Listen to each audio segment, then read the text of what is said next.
Hi! In front of me is OPPO Reno 8T, and today I would like to show you how you can access all your downloads on this OPPO. First of all, you need to locate an app called Files. When you find it, click on it. If you never used it before, select Continue.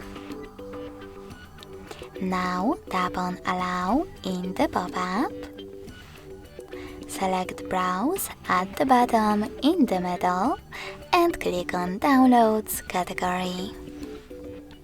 As you can see, all my downloaded files are here.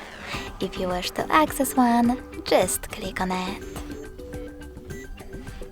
Thanks so much for watching. If you enjoyed this video, smash that like button, comment, and subscribe. Bye!